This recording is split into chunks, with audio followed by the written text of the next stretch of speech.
Game over. It is game over. Game over, cancer. I'm Val Solomon, Director of Program Impact at Cannonball Kids Cancer Foundation. And I'm Dana Nichols, Executive Director of CKC. Game Over Cancer, a podcast dedicated to exploring conversations about pediatric cancer research, solutions, and inspiring family stories. We're a nonprofit dedicated to creating innovative treatment options for kids fighting cancer and educating for change. By creating a space for these conversations, we empower the community to take action and provide tangible hope. Game over, cancer. Screw you, cancer.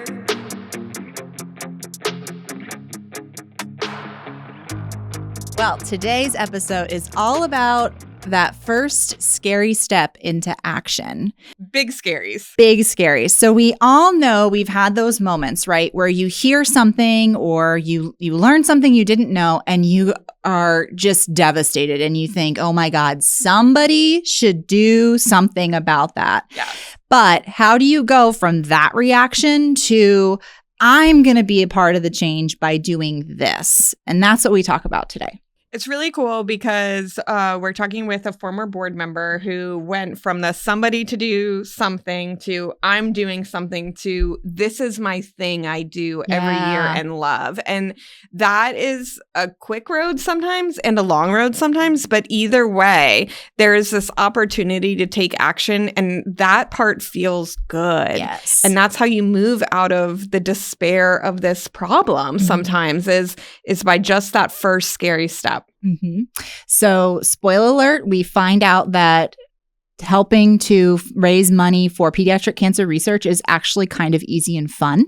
Shocking information. If you want to find out more about that, I think you should stay tuned. And we are excited that you're here to listen to Game Over Cancer. We are so excited to welcome our guest today. She's a former board member at CKC who got connected with us when she saw Cannon's story online. She has two twin boys who are exactly Cannon's age, and so a lot of it really did touch her deeply. We're going to talk with her about that.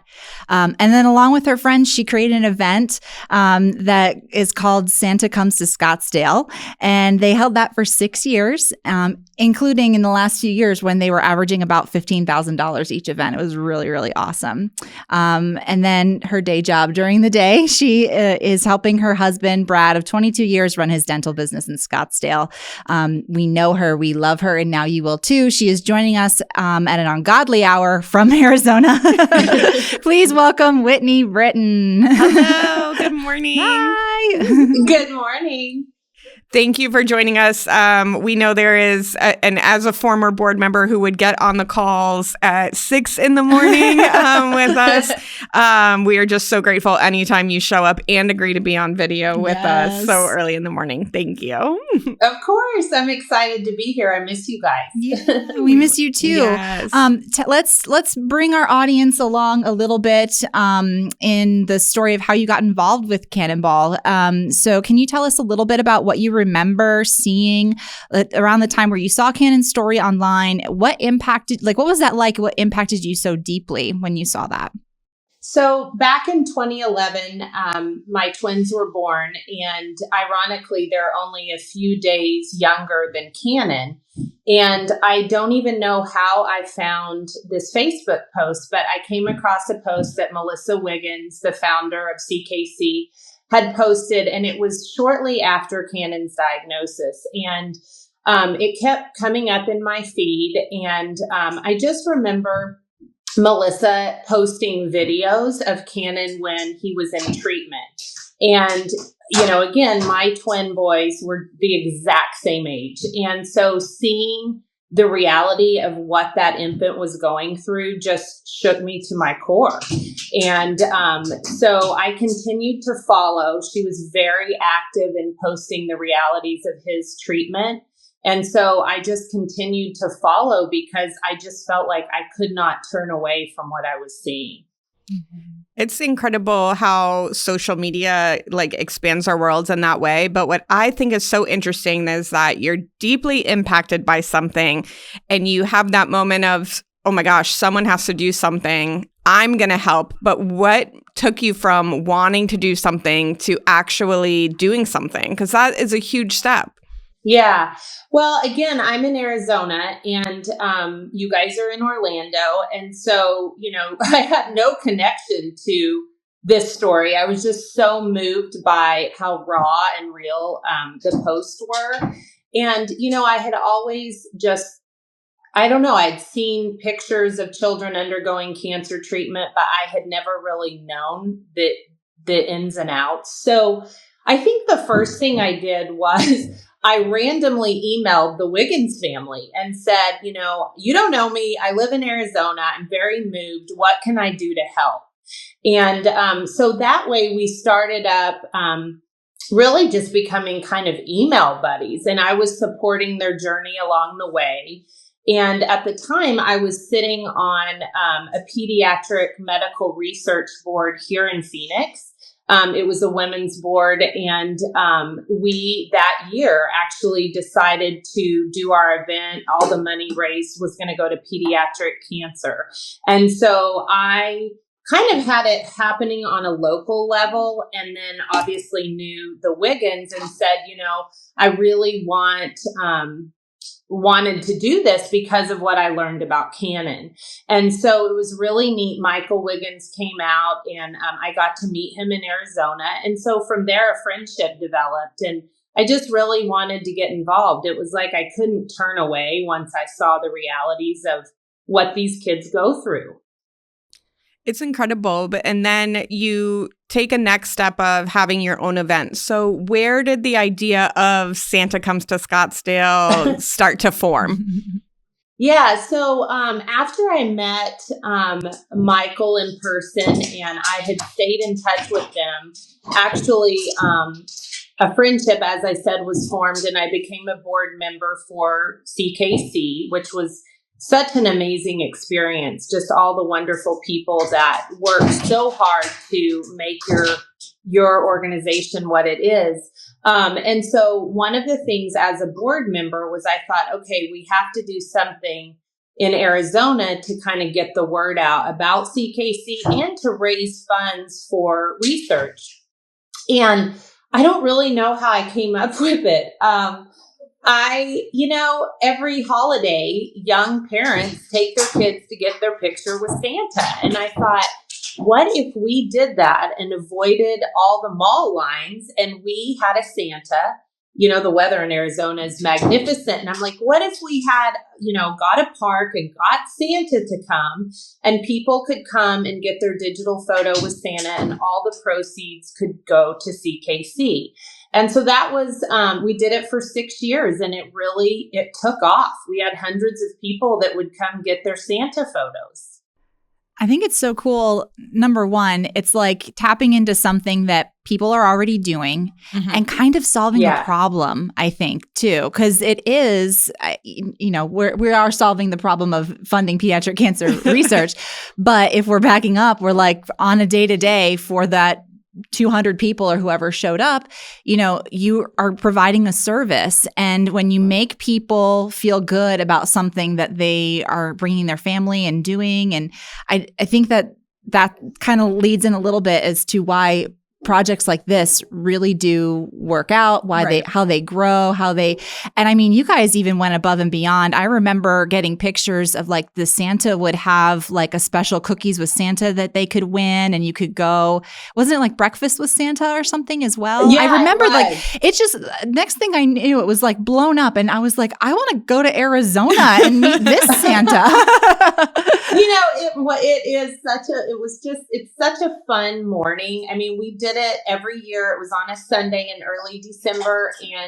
And so two of my husband and myself and our twins, and then two other families went together to put it on. And ironically, one of the couples that co-hosted the event with us, their dad is the Santa Claus. And so Santa and Mrs. Claus donated their time to come and do the event. And we would have these families come and they would be waiting in line to see Santa. We had breakfast, we had bounce houses, we had a coffee truck, we had dodgeball tournaments. We tried to make it where it wasn't just for 2 and 3-year-olds, but, kids of all, even older ages could come. And so it really just became a really neat Sunday morning in December. And we heard, year after year, families saying, "Are you doing the Santa event again? We want to get our picture with Santa." And so it really was something too. I think people loved being able to come to the event with their kids. We had a craft station set up so the kids could make cards. We always featured a few of the CKC, or CKC would help me find a couple of patients that were undergoing treatment. And so we set up a card station, and the kids at the event would make cards. And that was really special because the parents and their kids got to see these patients. They got to read about, their diagnosis, their treatment, and make a card. And it was just a really, really special thing. Yeah. And I wonder if you look over the course of the 6 years that you ran the event with your friends, if you could talk a little bit about the difference from year 1 to year 6 and how it grew. And did you expect when you got started with it? I guess my question is, did you think it was going to be a couple friends and families, some folks would show up, and then before you knew it, you have hundreds of people showing up at this thing? Yeah. Yeah, that's what happened. I mean, we started at this little park called Scottsdale Ranch Park, and we did it there for a couple of years. And then we realized there's a massive amount of people that are coming to get pictures with Santa. And, the parking wasn't as good and the layout. And so I think it was in year 3 or 4, we moved to a different park because we had an indoor clubhouse where we could make cards, and then we had the room for the coffee truck, and we had a better spot for the bounce house. So it definitely evolved for sure, which was really exciting. And I think the neatest part was the return customers, that from age say 6 to 12 every year, their kids' Santa photos have the CKC logo on them because they got their digital Santa photo right then at the event. And it was texted to their phone, and it had the CKC logo on it. And, that's what they're going to hold on to forever. I mean, those are their Santa pictures with their kids. So it was a really, honestly, an easy event to put on, with Santa being so gracious with his time to come to the park for us. And, we had volunteers that donated craft supplies for the cards, or the coffee station wanted to donate the coffee. Someone signed up to do breakfast. It was a really easy event to put on, and it just really raised awareness for kids and families in our community. It is incredible. And I love that idea that someone can donate craft supplies and someone can bring their coffee truck. There's a place for everyone in this. Yeah. It sounds like there's so many special memories, but are there any special stories or memories that stand out for you over those 6 years from the event? Yeah. One of our dear friends, shortly after we began the event, one of our dear friend's daughters was diagnosed with osteosarcoma, and she had started undergoing treatment when we were doing the event. And then by the time she went into remission, she's doing awesome now. She just made club volleyball in 8th grade. But she was so moved by the event that she came every year, and she wanted to do something to contribute. And so she started making Christmas ornaments, homemade glass, beautiful Christmas ornaments, and selling them for $25 an ornament at the event. They sold out every year. And then she gave all the proceeds to our event, which in turn went to CKC. So I think having Bridget there was really, really moving. And it was awesome for the kids too, because they got to see a patient. I mean, when she was undergoing treatment, and, they got to see her, they got to talk to her, and they got to see her her giving back too and believing in the cause. So that's one of my favorite parts, I would say. That's so beautiful. Thank you for sharing that. And we're always so glad to hear that she's doing well. Yeah. In fact, her mom just texted me last week and said, what about Santa this year? Well, that is a perfect segue into the next part of our conversation, right? Yeah. So we did want to touch on it a little bit because I think in our conversations about what do we want to talk with Whitney about, it's not just this amazing event that you all like cultivated and created in the community. It is also, your kids are getting older. You have teenagers now, and maybe they're not necessarily interested in spending the weekend with Santa, and families grow and they move on and things change. And so in some ways for y'all, it's kind of run its course, right? Like it's harder now. For a while, everybody was looking forward to it every year. And now it's kind of like there's some families who it's not really their thing anymore. So how was it difficult to make that decision, or was it liberating? Like where were you and your friends in that conversation, and what was that like?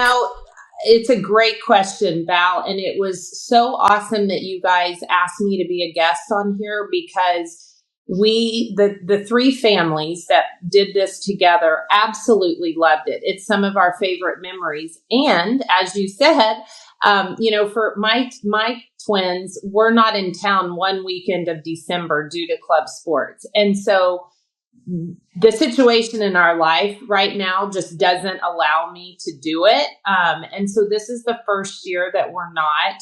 And yes, we've all had some sad moments over it, but the good news is one of our families who has attended every year just contacted us this week and said, ask about the Santa event. And sadly, we said we're not able to do it this year, but she has young kids and wants to take it over. Amazing. So, so I think Santa will still be coming to Scottsdale. No worries. And I think the other thing is, because it's such truly an easy, affordable thing to put on in a community. It was so awesome when you asked me to be on the podcast, because I thought I want other people to know about this idea, because this could be happening in every state or in any city. I mean, it's so easy. Santa's everywhere, right? So let people come and do their photos, and all the money can go back to CKC. It's really such a simple idea. It's so great. And I think that I hope when people hear this, they know start somewhere and do something, but also like that idea of, and it doesn't have to be forever. Cause I think that's daunting too, right? Like success sometimes is almost as scary as failure in that way. That's deep. But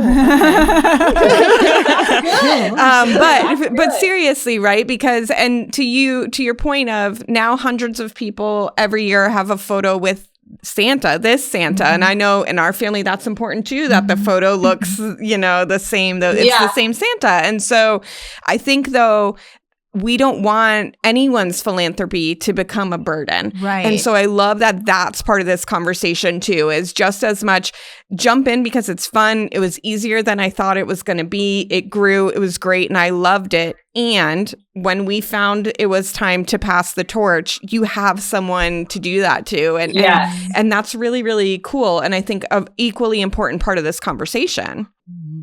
Yeah. And I think the key to that whole thing is how organic it came about and how casual and real it was. It wasn't that people had to get dressed up and sit in a ballroom and spend thousands of dollars. That's important too. But this was a very casual, easy, family-oriented event. And I just felt like that's what touched people and moved them, and they were able to bring their kids and explain, oh, this is Bridget. Bridget's undergoing treatment, and this is what this means. And, So it really was a great way to get kids involved and really make a difference. I mean, these families felt like they did something so wonderful in December for a great cause. Yeah. And they did. And they did. That's the thing. They I did. think it was amazing that y'all did that work to allow folks the opportunity to participate in it. And that's really what it was about. And I love that you said it was sort of organic and just very authentic. Like, what do people need around here? Well, I know it would be a lot easier if I didn't have to stand in line in December. Okay, let's do Santa photos. Yeah. And it made a whole lot of sense. And I Yeah. think where people, and I know this happens to me, where I might get stuck is, well, Santa wouldn't work for me, but what does work for me? If I have a book club and we do these things and we want to try to convert that, once every couple months into a philanthropic event or, but just making it so that it does fit in your life. And to your point, when it no longer fits, saying, okay, right now we can't do that, but maybe later, or, here I'm going to pass on all the resources I know to somebody who can. And that's amazing. I think the key too is keeping it flexible. Like for us, as our kids got older, I'm like, okay, well, all of our friends love this event. They want to come and support, but they're big boys now. And of course they're going to take their photo with Santa, but then I need something else. So then we added a dodgeball tournament at the park. Well, that cost nothing. Right. And we recruited all these high school kids that needed volunteer hours to come ref the dodgeball tournament. I mean, it costs literally nothing. And all these middle schoolers get to come play dodgeball. So, it can be a lot of different things depending on the age and kind of what you're targeting. But I think the key is that you keep it flexible and you make it real for your family. Mm-hmm. Yeah, I love that. So if we have listeners who are thinking, okay, I want to have an impact and she's saying it's easy and I can do it, what would you tell them about starting an event? Especially because there are a lot of us out there who never planned an event, right? Maybe we have done a birthday party, we've done a barbecue, but, jumping into something that sounds bigger. Yeah, I mean, I would say that you guys were great. I mean, CKC did the give butter email for me. Like, I didn't do any of that. I just said, I want it on this date at this park. It needs to cost $25 to get your picture with Santa. I think we went up as the years went on, but your team put together the email blast. And then I got a few friends to bring breakfast or, assign a craft station or whatever. And then the most important guest, Santa, showed up and did his thing for 3 hours. I mean, it's really so simple. And so I would say you guys are a great resource. If somebody wants to support CKC and they have a fun idea, I mean, you guys make it so easy to implement. So I would say, if anybody's interested in doing the Santa event, have them call me. I would love to talk about it. I would love to know that this makes it to another town and someone else does it. It's so fun. It's amazing. And it's so kind of you to say nice things about us. I think that I like hearing it. Yeah. But I think that is always our goal. And when you're coming back saying, yeah, that's what happened, because we want to free up the hard part of it for the part that then lets you do what your vision is, meet Santa, have fun, and makes it easy. And certainly for us, we have those things in place of we can get the forms together, we can get the email together, and we're very big, as you know, on stewardship, and we need to do a thank you email after, those kinds of things, but those are very integral parts to anything we do, and so it's very easy for us to jump in there, but that frees you up to actually have a really good feeling about what you're doing. Just really makes me happy to hear, for sure. Yeah. I mean, an example of that, Dana, was like, I started out, I think the first year or two, with just an Evite, so that we kind of had an idea of how many people were coming. And to our surprise, we had a lot more people come and we had a really long line for Santa. And we were like, oh, wait, now everybody was very gracious and we had enough other things in the park for them to do. But what we learned in talking with you guys is, well, why don't we use Give Butter? And that's how they sign up. They donate ahead of time. So that doesn't clog down the line where they're trying to pay, right there. So there were a lot of things that we were able to collaborate with you guys on in terms of, okay, how do we make this so easy for people? And yeah, you guys sent the thank you notes, and all of that. So I felt like it was definitely a team effort, even though you guys were in Florida and I was in Arizona. That, couple weeks leading up, I mean, we definitely all collaborated. So that made it much easier for me. Yeah, we are glad. And it's one other thing we were talking about when we were planning to have you on the podcast is we really need to lean into a conversation about how to get past being uncomfortable when you have this idea and you want to get involved. And, maybe you're thinking, I'm going to do this. Is anybody going to show up? Or like to your point earlier, I'm going to do this. What if it's a success? And now I have this long line. And it's great to hear you say things like people are very gracious when you're trying to do something for them and for the community. And it's not that big of a deal. It's going to be okay. It feels heavy. It feels like a big lift. And we are here. And, if you're doing something for CKC, we are here. If you're doing something for any organization, they have support that will help you, or at least calm your nerves a little bit ahead of time. Yeah. I think the key is that you have to do something that feels authentic to you. So, I wanted it to be, I have active boys and we're outdoorsy and, I wanted that feel. Maybe some people want a really formal sit down dinner at their house with a speaker from CK. I mean, it could be, you have to find what is authentic for you and just do that. And then I think it's easy. As long as you're doing what feels good and natural for you, then it's easy. Yeah. Yeah. I think that's, a great note and just a great wrapping up point, which is like find ease in what you do, which is probably good for all of facets of your life. But in philanthropy, in giving back, if it feels like you're pushing a boulder up a hill, there is probably a different way to plug in. Yeah. Yeah. That's not where to be for sure. Yeah. And there's lots of ways to give back and raise money. And so no way is right. I mean, you just have to do what's comfortable for you. And that was, I think, where the true joy was found in this event is that the Hartzels, the Spongs, and the Britons, it was our best morning of the year. I mean, I will say there were some tears shed when we decided this year that none of us are in town. Like, we can't do this year.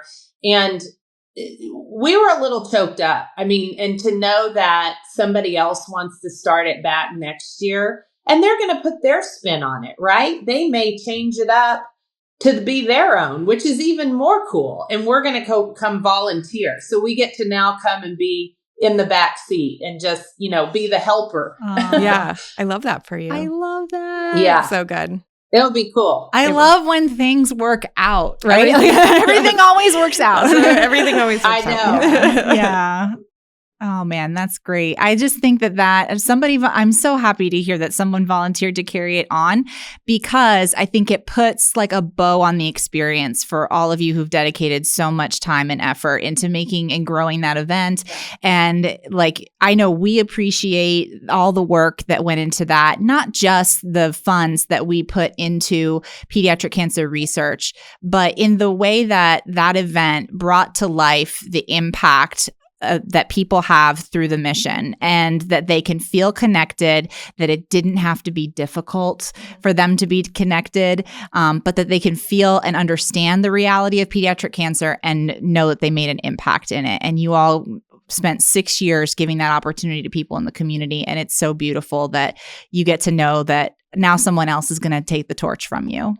Yeah, exactly. So I'll definitely send you guys updates as I'm the worker bee in the background. Yeah. Perfect. That'll be so good. Well, thank you so much. Yes. In general, Cannonball is full of people who learn the reality of pediatric cancer and take that first scary step into making a difference. It's the only way we all move the needle if we do it together. So share this episode with a person you like to get into good trouble with. I get into a lot of good trouble with Val. Whitney and her friends do too. And we are so grateful for everyone who is looking for a way to plug in. That's right. And since we're talking about easy ways to plug in, the easiest way you can find to help educate people about the reality of pediatric cancer is by leaving a review. It helps us. It helps get our podcast out there. It helps people hear things and episodes like Whitney's. And it's very, very helpful. So we encourage you to do that too. And it's easy. So thank you all for tuning in. We appreciate you joining us. We know this is a difficult topic, but you've made a commitment to be part of our fight. I'm Dana Nichols. I'm Val Solomon. And until next time, we will See you later. Join us as we transform fear into courage and turn adversity into opportunities for change. If you want to be involved in the conversations that create change in the world of pediatric cancer, take a moment, share, like, and subscribe. Absolutely.